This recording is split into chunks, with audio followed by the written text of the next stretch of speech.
Welcome to Akamai TV. The appetite and the need for data is increasing for our broadcasters and content providers. And here with me today is Josh Stinehour from Devoncroft to discuss exactly what we're seeing with trends in data these days. Josh, thanks for joining us today. Delighted to be here. I was so enthusiastic to come. It looks like I forgot a cufflink. So we won't hold it against yes, you. Yes. So talk to me, what are the major needs that you're actually seeing today, and how is that evolving in front of us right now? So I would have given you a different answer a week ago.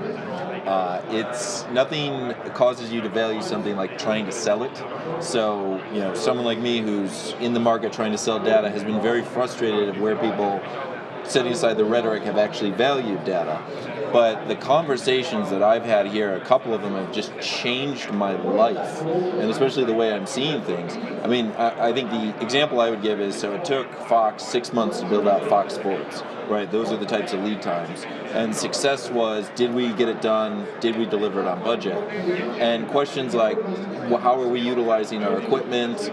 What sort of efficiency, or even kind of drifting into the holy grail being consumer experience, those were questions that weren't even being asked. And now you're seeing it, session after session, conversation after conversation, media companies starting to actually look at using data to manage their businesses. So that is the reason that I am most excited to be at the show. You're right. That is a different answer than it was. Different answer. Good. I'm happy to hear that. I know that right now I feel like there's a lot of challenges in accessing data and getting really usable data. What are the biggest challenges that you're seeing in that space? Well, I think historically, decision making has been very engineering driven, very technical, and we're now seeing data and again coming out in anecdotal conversations where you're starting to see other disciplines getting involved in the technology infrastructure, operations, even finance, IT.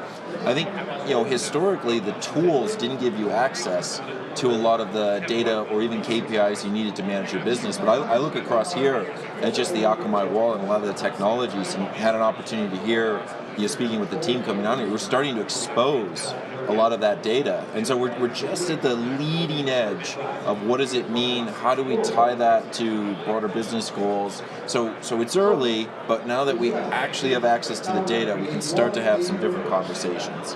And do you think that those conversations are compounded or challenged in the a multi-CDN, multi-vendor world where maybe we don't all have the same ideas yet crystallized on how to evaluate those KPIs or what metrics we're looking at?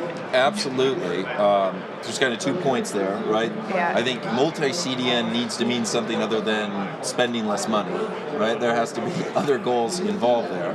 I think it's quite interesting. Some of that is assigning blame. A comment that came up from the team, and I won't identify anyone here, but out of the broadcast operations, talking about there was no consistent standard manner in which broadcasters are streaming to their OTT audiences. Everyone is a different snowflake workflow, different vendors, different schematics, different how it's put together, how it's measured. So until we can get some of that consistency and standards, it's really difficult to even create the benchmarks.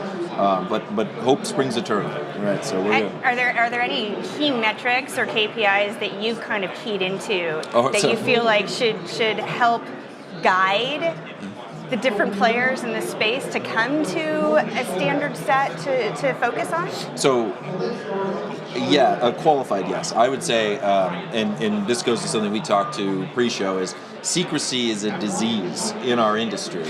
And so even those organizations that have KPIs and have metrics, they're not willing or able to talk about them in public forums or to even publish any kind of formal review of those metrics. And that makes it very difficult to agree on metrics across organizations or to have benchmarks that people can measure against. I think the things I like, the high-level talking points are things like agility, which usually tends to mean speed, time to standing up a new service.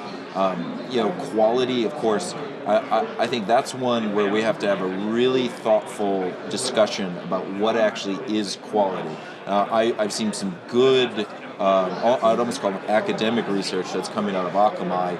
You have some case studies in the public space talking about tying actual buffering rates or bit rates to e-commerce activity. I know it's a different vertical, but so I am teased with the anticipation that data could be brought to bear in the media space, and starting to look at how does that affect things like engagement of the viewer, how does that affect things like advertising, how does that affect things like subscription. I think more broadly, and my hope would be that we'll get away from the secrecy that permeates that discussion, because there's just an opportunity for collectively the industry to really benefit from a more detailed discussion. And I think openness that way, and even discussing, you mentioned even like rebuffering and how we define that client KPI, and then understand how those server-side metrics affect that definition, yes, and correlate to those client-side KPIs is conversations that we need to see more of. Exactly. So if we were just going to come here to talk about technology in Vegas, we wouldn't need to be here for 4 days, right? We could get that all out of the way a lot faster. We got to talk about solving some real big business problems in this industry. The issue of our time is how to transition linear business models into the OTT space. And if we're being honest, it hasn't been that successful, at least at the scale that it needs to occur at.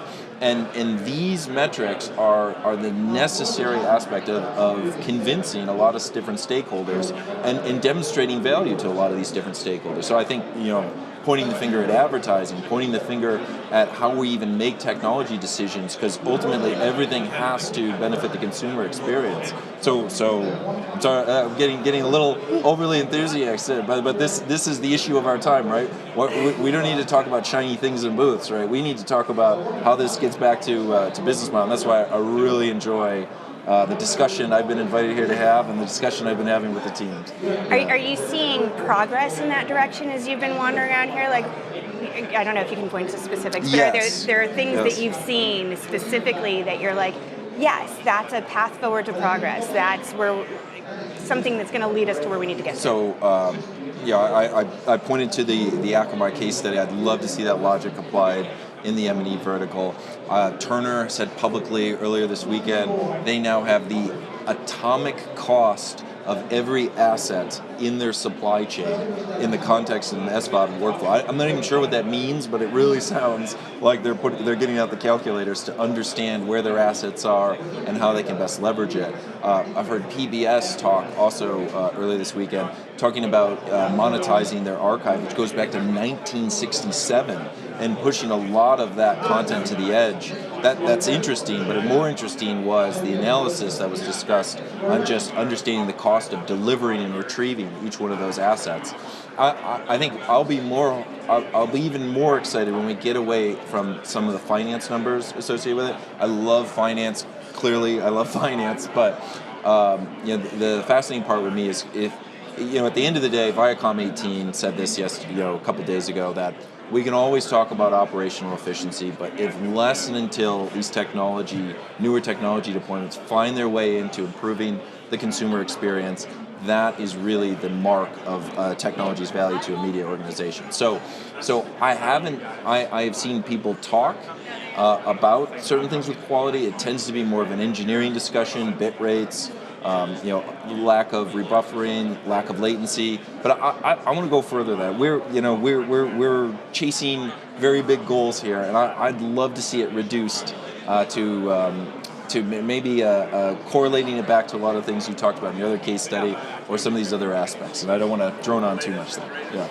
Yeah. Not droning at all. Okay. So appreciate your opinions. I think I have one last question for you, and that is, there's many sources of data, right? And we're all coalescing on how to talk about that in the same kind of way. But how do we get to a place of trust in the data, and having people be able to trust in data we might be presenting here at Akamai, or being able to trust and correlate data from other data sources? Love the question. Don't believe anything you hear unless you know how it's put together.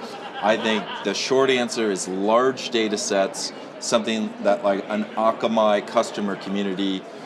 Off the top of my head, I believe you handle 47 of the 50 biggest media companies in the world, right? So that kind of sample size of data, transparency into how the data is put together, and then really publishing it through trusted third parties or through a trusted supplier like Akamai. So it takes a village, but it's really going to take someone with the breadth of Akamai to bring these customers together so that we can have that critical mass, so that we can even define what those KPIs are. And then I look forward to reading about it, and I hope it's as soon as when we come back here to Vegas next year.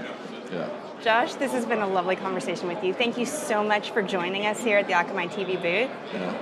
Thank you for joining us here at home or wherever you're watching. We appreciate you tuning in, and we'll be back with you later.